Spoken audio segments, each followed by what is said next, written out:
আমাদেরকে আল্লাহ রাব্বুল আলামিন তার রহমত থেকে নিরাশ হতে বারণ করছেন। যে যত পাপ করেছে জীবনে, যদি একটা বার কেউ যদি আল্লাহ পাককে মন থেকে ডাকে, চোখ দিয়ে ঝরঝর করে পানি পড়ে, আল্লাহ পাককে বলে, সিজদায় গিয়ে পড়ে আল্লাহকে বলে রব্বিক ফিরনি, আল্লাহ আমাকে মাফ করুন, তার মনের মধ্যে যদি সততা থাকে, মন থেকে যদি সেই কথাটা বলে থাকে, আল্লাহ পাক শুধু তাকে ক্ষমাই করবেন না, তার সমস্ত গুনাহগুলোকে আল্লাহ নেকি দিয়ে পরিবর্তন করবেন। একবার যখন আল্লাহর সামনে বলবেন কিয়ামতের মাঠে, আল্লাহ আমার উম্মত, আল্লাহ আমার উম্মত, আল্লাহ পাক এক দোয়াতেই নবী সাল্লাল্লাহু আলাইহি ওয়াসাল্লামকে বলবেন, তোমার উম্মতের মধ্যে যার অন্তরে সরিষা পরিমাণ ঈমান আছে ওকে বের করে নিয়ে আসো। আপনারা যারা নামাজ পড়েন 5 ওয়াক্ত, আপনার কানের পাশে যদি মিউজিক প্লে করা হয় ধুমধারাক্কা, আপনার কি ভালো লাগে? ভালো লাগে কি আপনার? নিশ্চয়ই ভালো লাগে না। আর নবী সাল্লাল্লাহু আলাইহি ওয়াসাল্লাম, যার আগেও কোনো গুনাহ নাই, পরেও কোনো গুনাহ নাই, তার কাছে কেমন করে ভালো লাগবে? তিনি তো একজন নবী। সমাজে এইসব জাহিলিয়াত দেখে তিনি দূরে সরে থাকেন।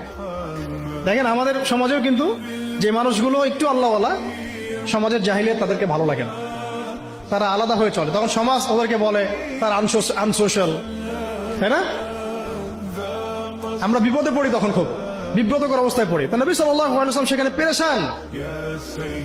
আল্লাহ পাক তখন পেরেশানি দূর করছেন এইভাবে ওহী নাজিল করে, যে আপনি যে সমাজটাকে পরিবর্তন করতে চাচ্ছেন, এটা এমনি এমনি হবে না, এটার জন্য জ্ঞানের চর্চা দরকার, জ্ঞানের বিপ্লব দরকার। সুবহানাল্লাহ। এই জন্য প্রথম আয়াত আসছে, পড়ুন। আপনারা